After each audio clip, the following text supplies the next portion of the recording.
Good afternoon, everyone, and thank you for joining us in session 9B, Learning Beyond the Classroom. My name is Anthony Damasio. I'm a professor in the School of Education at Bishop's University, and I will be moderating this session. So, without further delay, our first speaker is Gary Purcell. Gary has been working in the English public education sector for the past 15 years. He is a graduate of Concordia University's Creative Writing and English Literature program. He is also the founder of the Suspicious Fish Creative Literacy Program, which he founded in 2008.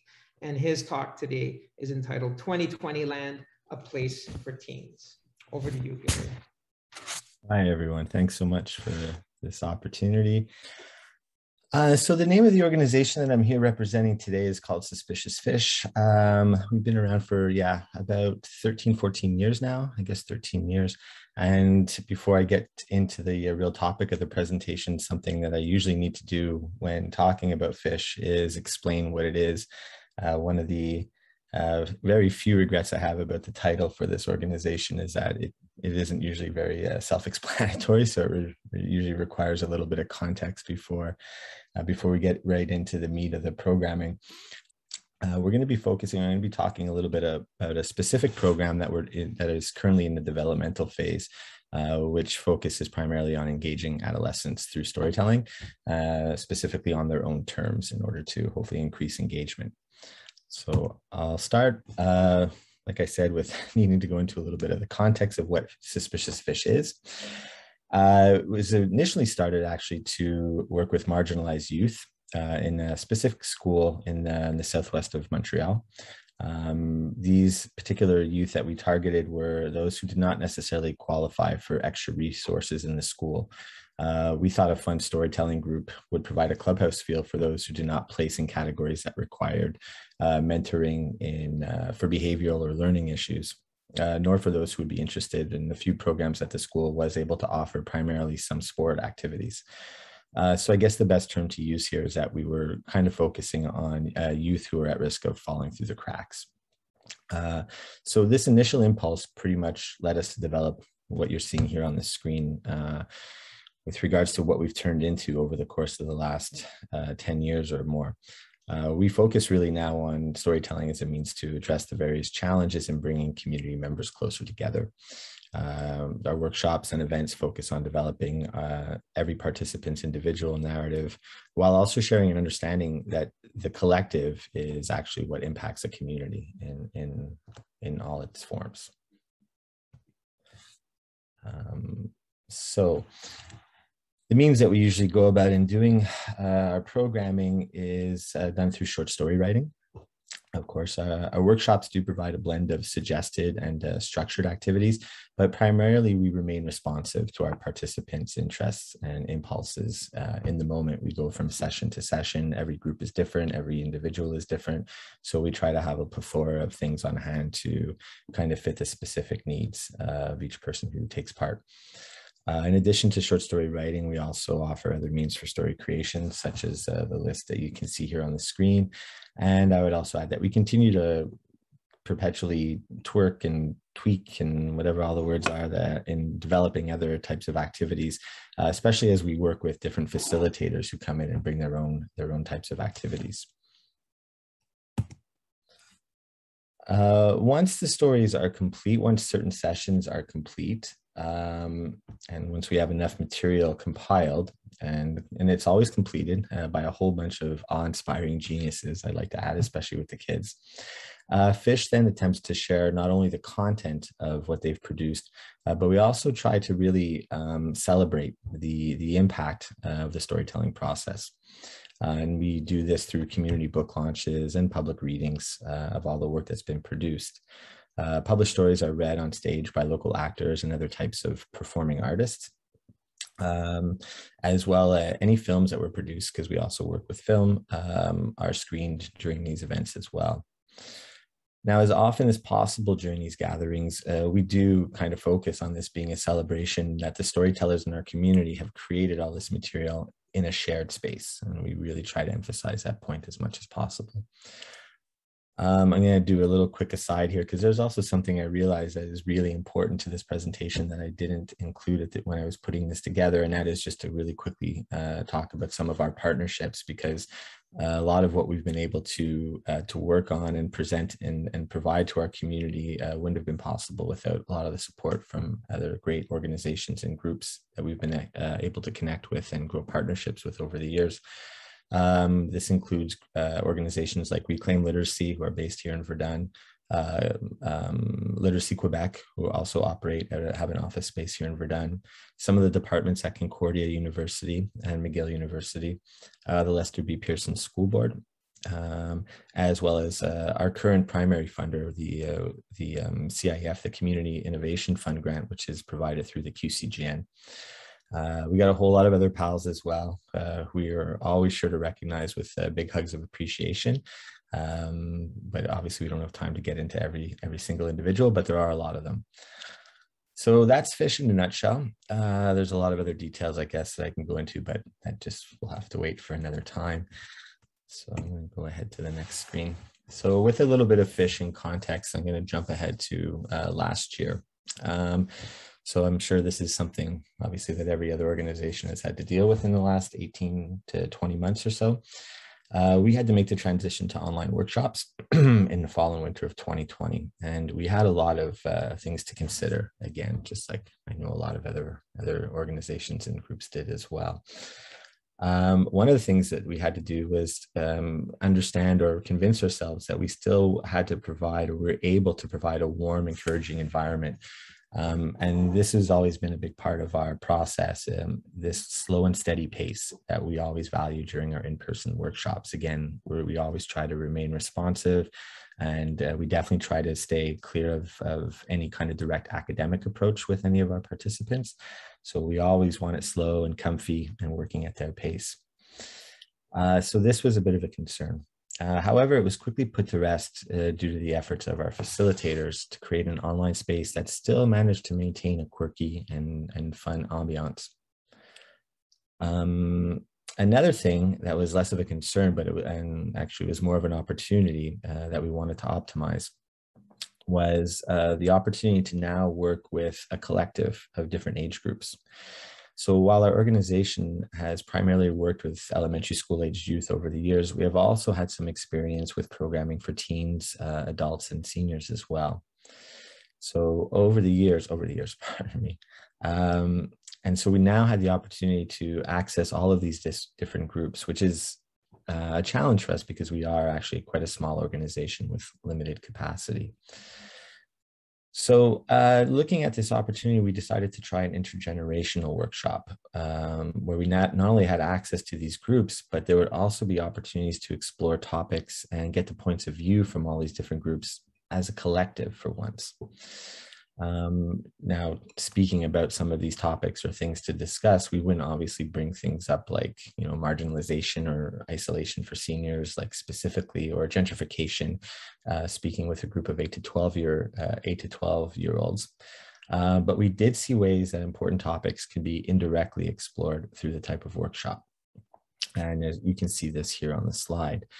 The workshops were kind of run in this sort of a way. We had 3 different breakout rooms. There was a facilitator who was responsible for each group every week. We had a drama therapist and an illustrator who were on hand, and they would take scheduled visits to each one of these rooms and interact and do activities. And then finally, an exit activity was done at the end with all the groups together at the end of the session. I'm just going to go ahead and play a little excerpt from the exit activity itself from one of our sessions. And I'm just going to play this so that you can see an example of how some of our exit activities were done, where you can see some interactions happening amongst different age groups. Again, we presented it obviously as an opportunity to, just let them play and interact and end our workshop on a fun, light note. But really, we're also looking to see if this was an opportunity where threads on various topics could be exchanged. While I play this little video, I thought we would play a little game. Just take a quick scan through the tiles and see if you can find 2 things. One would be the paper fish and the other would be a teenager. So I'm going to let this go ahead now. It's about a minute long. All scared. So. Yeah. Yes. When were you the most scared?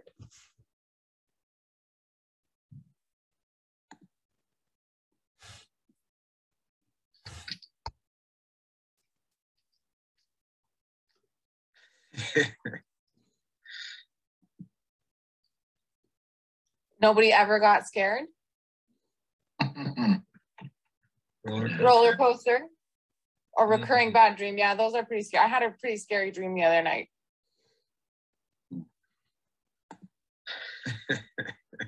Did you ever? And you all slipped on the ice 10 times, Tobiah? A riptide. Oh yeah, that's terrible. That's terrible. Maybe exaggerating.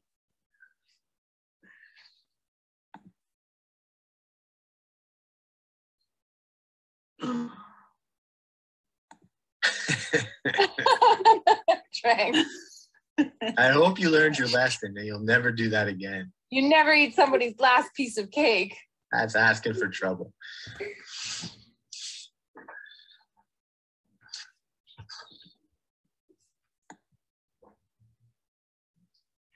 Stuck in a riptide. Oh, that sounds really Oh, scary. that's Christopher, that's fair. If it's Very embarrassing, we don't want to give anybody really bad memories. Mm-hmm.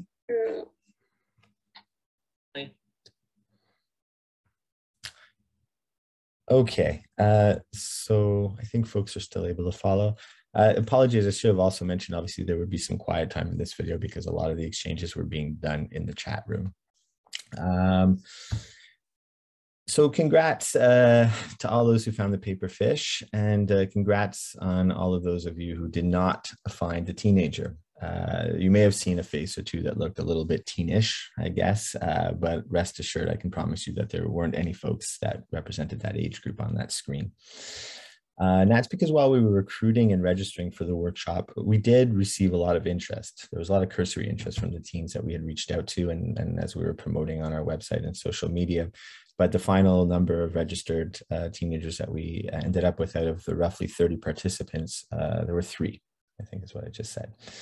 We were hopeful that a larger portion of a lot of our former fish kids, in fact, who had been a part of our workshops for years as elementary school students would take part, because we still do remain in touch with a lot of them.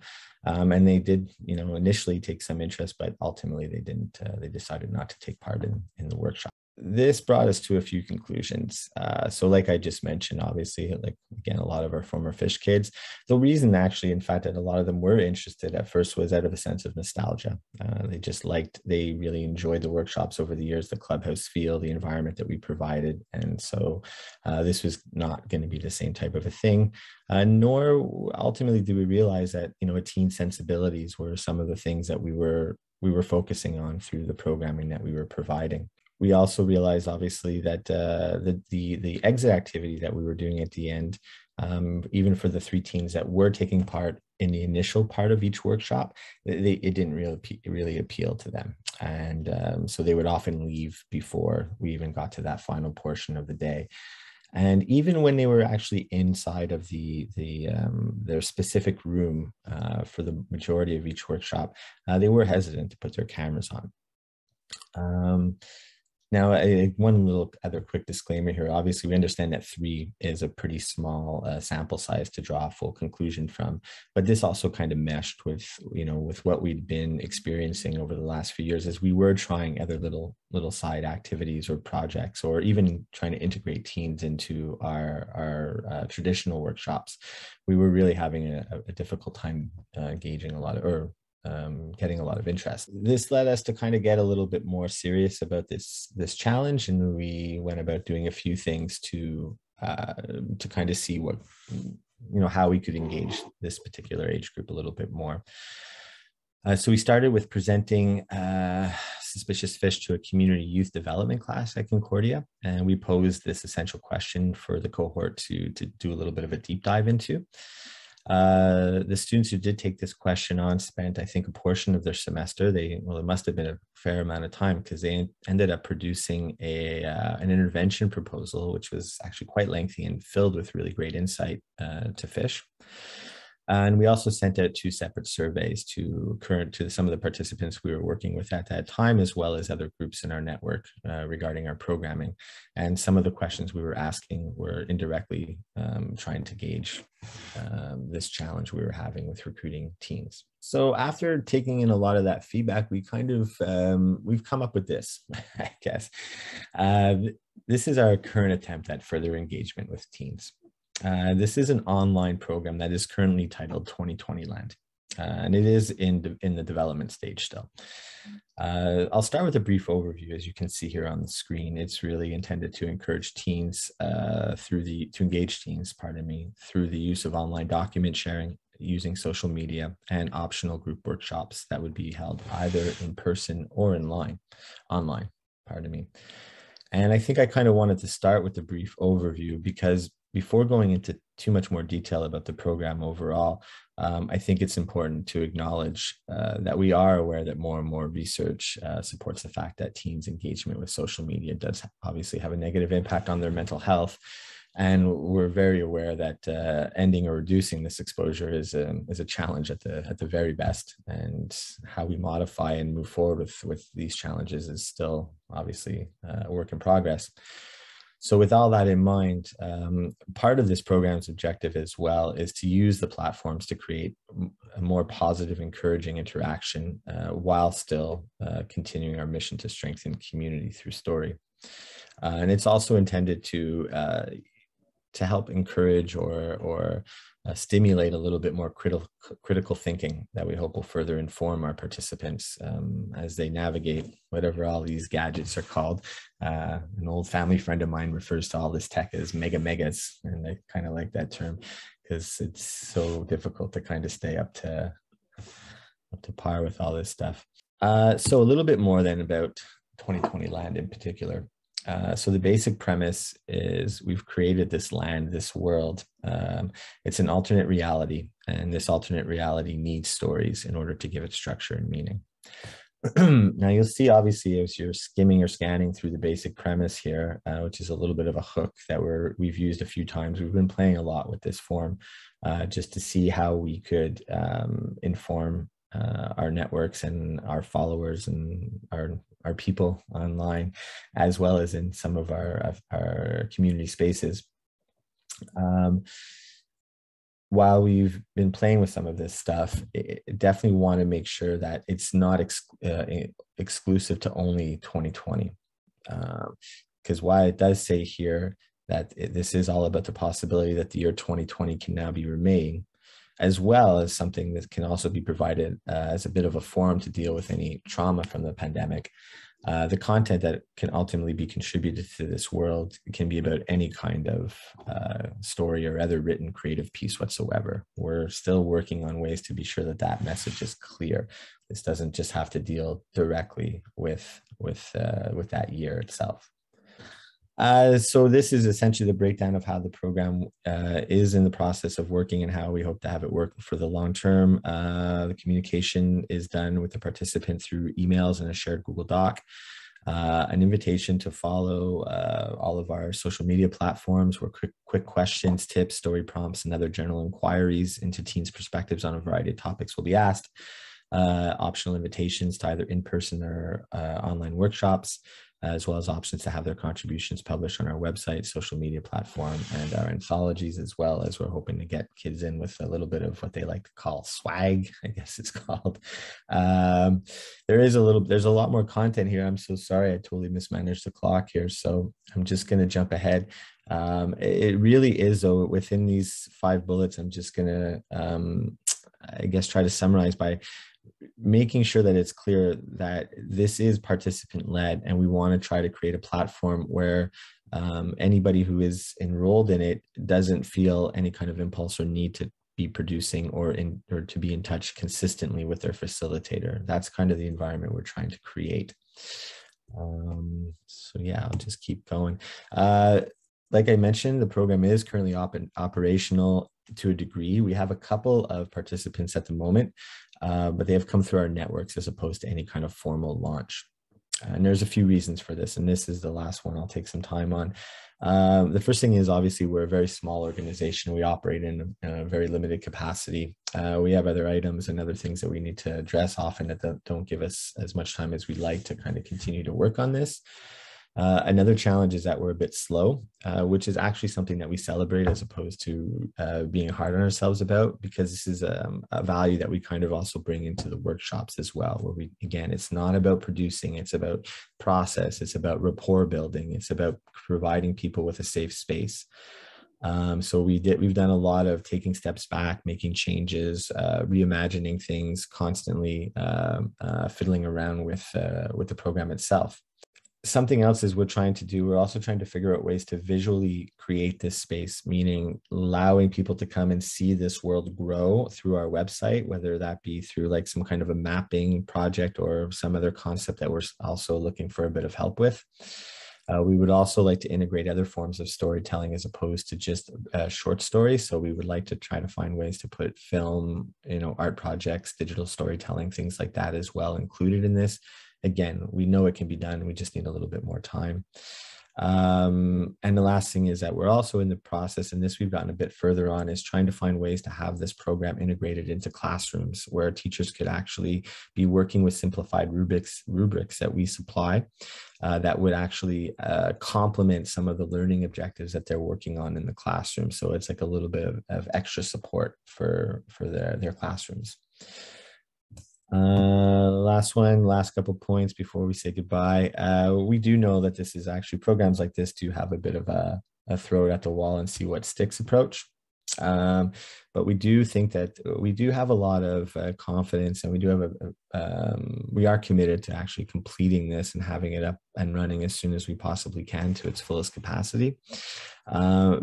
Another reason why is because we've seen through our intergenerational online workshops now that this kind of safe, comfortable, quiet, easy-paced type of workshop can actually be done online, which was something that, a lot of us, I guess, weren't sure would be possible a year and a half ago. And again, as we develop this continues to affirm our gentle approach when facilitating our workshops. And it's always been, like I've mentioned many times already, to simply provide a loose framework and then work in a responsive and collaborative manner with our participants. And it does provide a no-push approach. And we're trying to put this out there to engage teams to work with story on their own terms. There's a few things about us, but I'll go ahead and skip that. And thank you so much. And I'm sorry I took so much time. It really went a lot quicker when I did it on my own. Time flies. Absolutely. Thank you, Gary. Fantastic presentation. Okay, we do have a couple minutes for questions, and I'll jump first to the first one that's out there in the chat from Richard Schmid. And I will read this. A doctoral student and I undertook a study using podcasting to enhance literacy for at-risk 5th and 6th graders. We created cooperative learning subgroups that created an auditory presentation of classic fables. Their engagement and the theater they displayed was amazing. Do you use podcasting and collaborative approaches to support learning objectives? We've explored it, and definitely when you're working with 5th and 6th graders, the level of earnestness is much more evident as opposed to working with teens.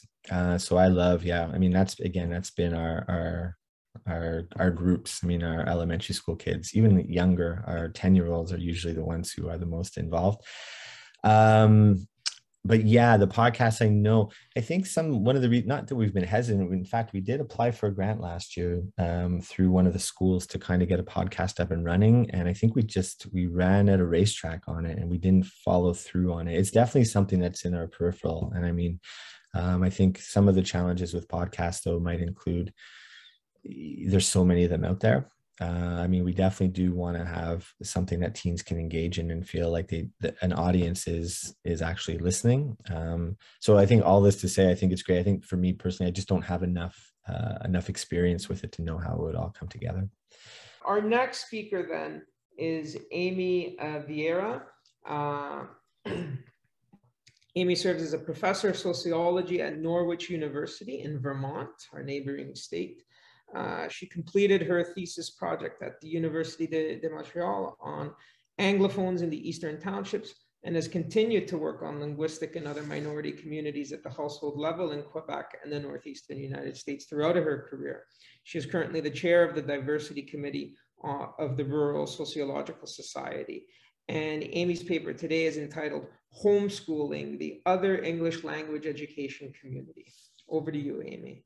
All right, thank you so much. All right, yeah, so actually, while I am a professor at Norwich University down in Vermont, I do live here in Quebec's Eastern Townships. So I just put that out there so that you know that little bit about me. So I really appreciated that last presentation, in part because it sounds like the exact kind of activity that homeschooling families are looking for. I know a lot of us got familiar with the idea of having our children at home with us during the early stages of the pandemics, when the schools essentially closed their doors and they tried to roll out some remote instruction.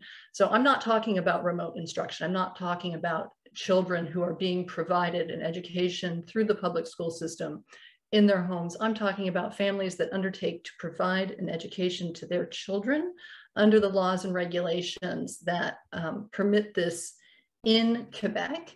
And I will tell you that this whole project is a side project to a lot of other stuff that I do, but it's an ongoing ethnographic inquiry that started relatively informally in spring 2019.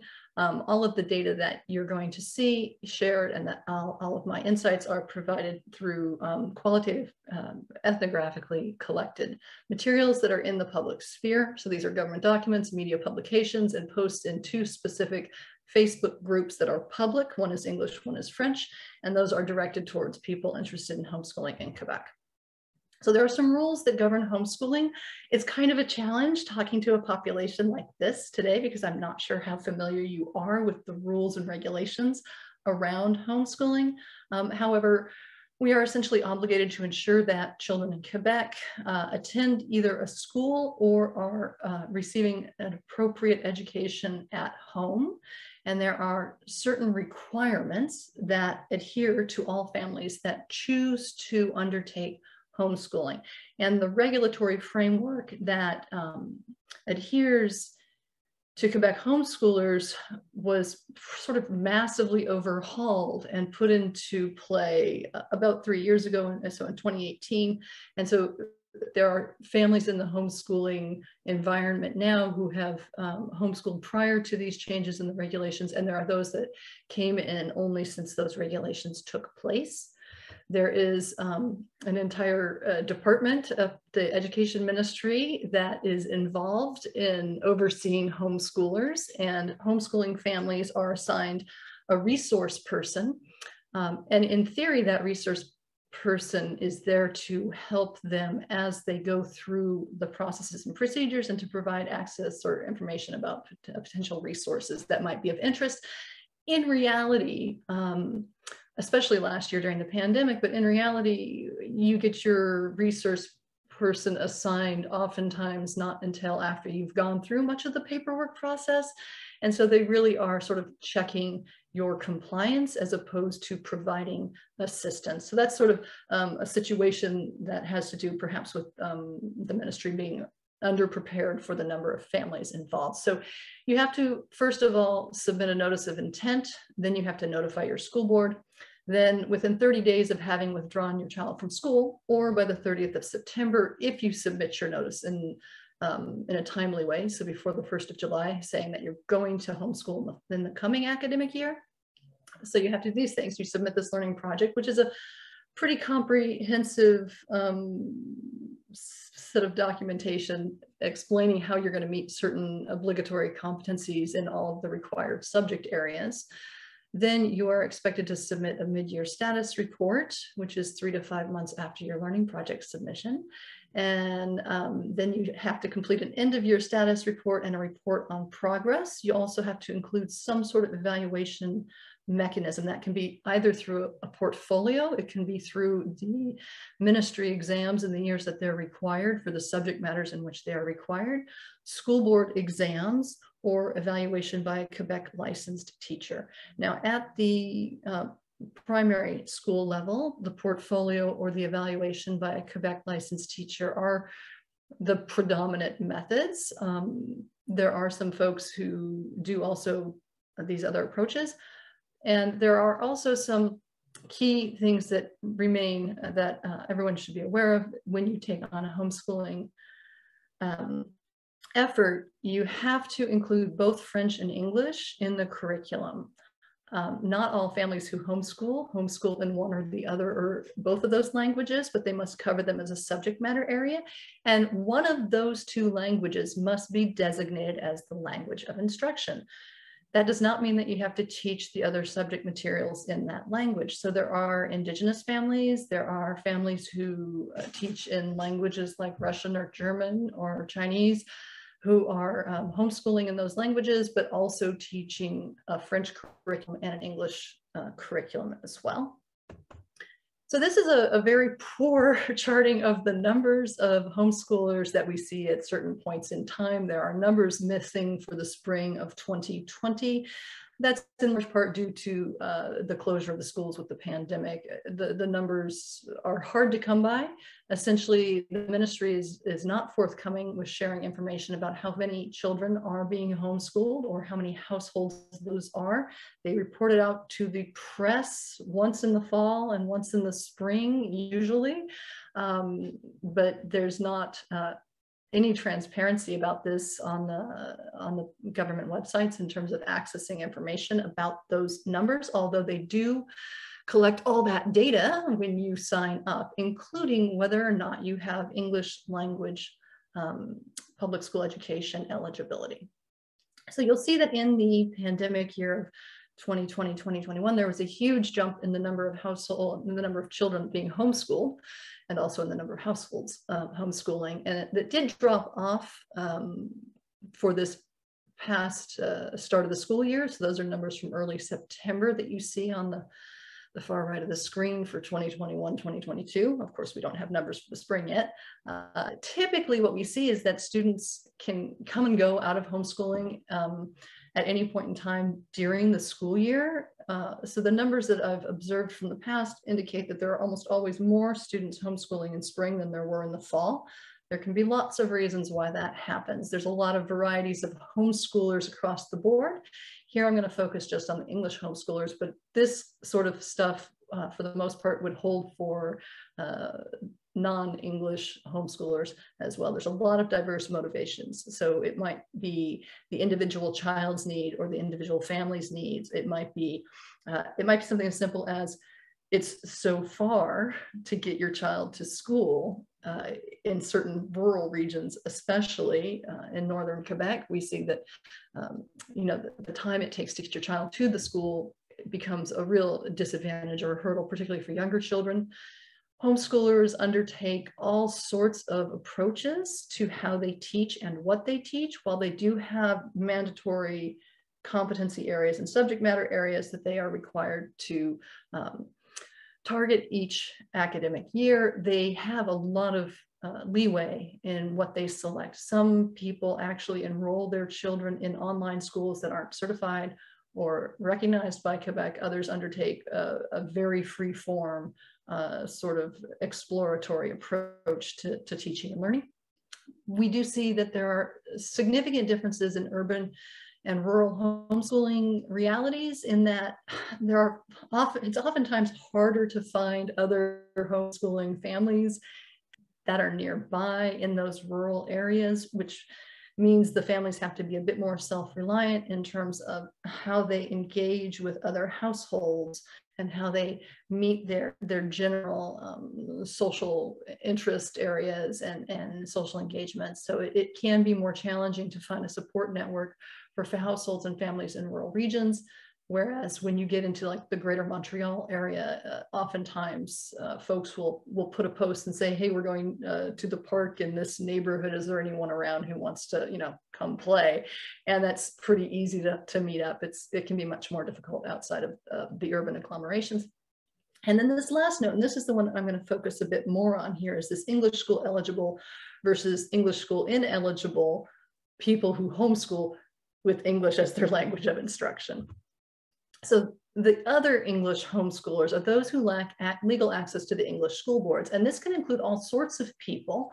So whether it's immigrants who are permanent residents or temporary residents who were allowed to put their children into English schools for a period of time, but then their temporary work visa gets extended. They get asked to stay on by their company.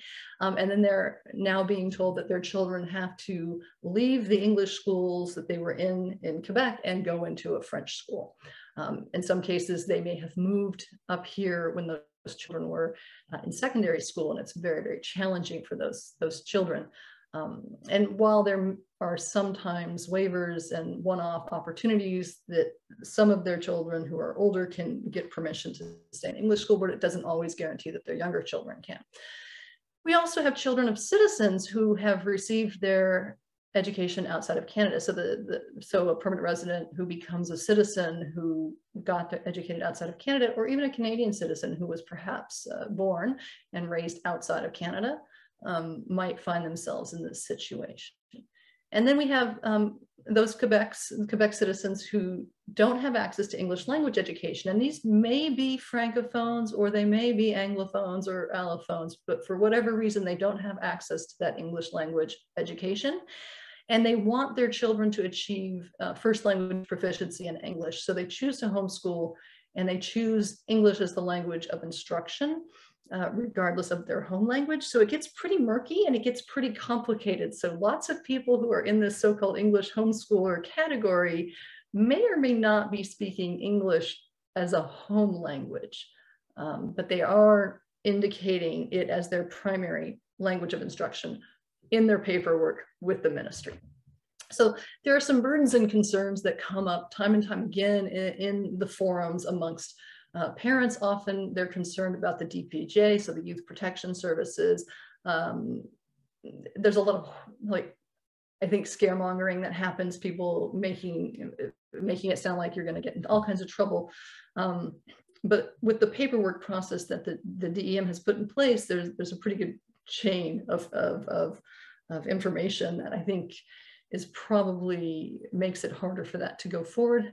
People are always concerned about developing their learning project, particularly in their first couple of years or when their children jump from primary to secondary. They're always looking for curricular resources and sharing ideas about where to get new materials, and different pedagogical approaches as well. They're often talking about access to the school board or access to the service centers and the support services, whether their children had an IEP or need some assistive services. They're very concerned about how they can get that access because they're taxpayers. They're still paying taxes. And when they notify the DEM and notify the school board, there is a certain amount of money that flows to the service centers or the school boards for homeschooling families. They have a degree of oversight. If your child were to go back into the public school system, it would be in that sector, right? So you'd be under that service center or that school board. And so there is a very modest relationship there, and homeschooling families are permitted to ask for material support, variable in terms of whether or not those homeschooling families get that support that they have requested or how timely that support is. It varies widely depending upon what school board or school service center those families reside under. So they're also, like I said earlier, looking for social interactions. There's often concerns about how you manage homeschooling if you have a household where the adults are working outside the home. There are sometimes childcare arrangements that families make, or they do supportive learning environments. You might have heard this term pods.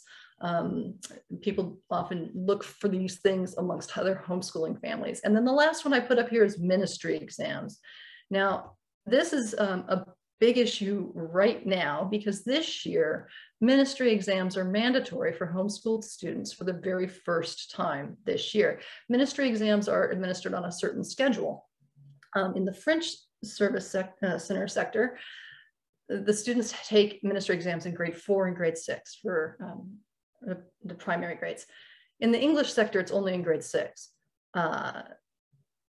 It was a big question of who was going to have to take exams. So for example, if you were subject to a French service center, but doing English as a language of instruction as a homeschooler, where were you going to take the exams? Who was going to administer them? Who was going to provide you access to the practice materials that we're supposed to, as homeschoolers, have access to, right? So the English school ineligible children, it just came down this fall, all the decisions were made, and it's been sort of pushed out to the homeschooling families that English school ineligible children who are homeschooled in English as the language of instruction and registered under a French service center are going to take those exams with the English school boards for their region. Now, these school boards, the English school boards, aren't getting the money that attaches to those homeschooled students. That money is going to the French school service centers. The parents of those students who are registered with the French school service centers don't necessarily know what the English school board is for their area, nor do they know who the contact person is or how to get in touch with them, nor do they know what the procedures are going to be for accessing preparatory materials. And they have no idea where or how those exams are being administered to these students. So the parents are concerned and anxious. As homeschooling families, some of them don't necessarily see the examination model as being consistent with their own pedagogy or their own interests or the child's best interests. And so they're perhaps resistant to the exams in the first place, not always, but some of them definitely are. And there's a lot of anxiety and concern about this. And it's not at all clear to me at this point that the English school boards even are aware of this, or that the English school boards are going to get funding to support the services they're going to provide to these students, nor is it clear that there's going to be a way for the network to get developed so that these English homeschoolers get connected with those resources. So to sum up, English school ineligible homeschoolers really look to connect with others in similar situations, whether it's regionally or with similar interest areas. They reach out to one another to form social networks and also, I would call it professional networks, in terms of getting insights on how to develop their skills as parent educators, to develop curricular resources, to put together field trips for their children. And in general, these English school ineligible homeschoolers would welcome resources, access to resources and support from the English schools that are available to eligible households. I saw earlier that someone from Learn Quebec was on in our group. I hope they're still on. One of the hurdles with Learn Quebec, which has fabulous services, is if you're not registered with an English school board, there's not a way to sign up to access those resources. Does that mean that they're not eligible for those resources? There's just a lack of clarity, right? And so one of the things that does come up is the French school service centers don't seem to be meeting the needs of these families. However, it's not entirely clear because it may be really related to the level of French competency on the part of the parents. It may also be that the parents are simply not asking for the services from the school service centers. So there's a lack of clarity there.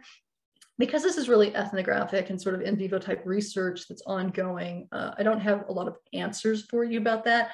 And just to show you how tricky it is to get data about the homeschooling numbers, it's not being posted on the ministry website. It's not available from Statistics Quebec, but it does get reported out in the news. So the data points that I provided for the homeschooling numbers earlier in my conversation are from two newspapers, both from the CTV News. So again, a lot of you may have found, you heard more about homeschoolers this year than you have in the past. But we've, as a group, what I would like to say is that this visibility may or may not actually expose the challenges that the families are facing in the moment. And it may seem as if the homeschooling families are asking for special treatment or something. But what the challenge is these ministry regulations that have been put in place are sort of evolving as they're being put into play and made into requirements. So they weren't like formed and then handed out. They've been in play over the past 3 years. And it's been a pretty fascinating thing to watch, including, and I'll just conclude with this. So there was a whole group of what we'd call COVID schoolers that came into the homeschool community last year, and they had a very different idea of what homeschooling should look like. They very much thought of it as being school at home, and my kids should be at the desk doing schoolwork for 5 or 6 hours a day. And longer term homeschoolers find this like to be an outrage, right? So longer term homeschoolers are like, are you kidding me? You know, your kid shouldn't be sitting anywhere doing that much school. So there's this really fabulously fascinating dynamic that I've been watching play out over the past couple of years. And many of the COVID schoolers went back to school. Some of them remained COVID schooling with the intention that they weren't comfortable with the health situation.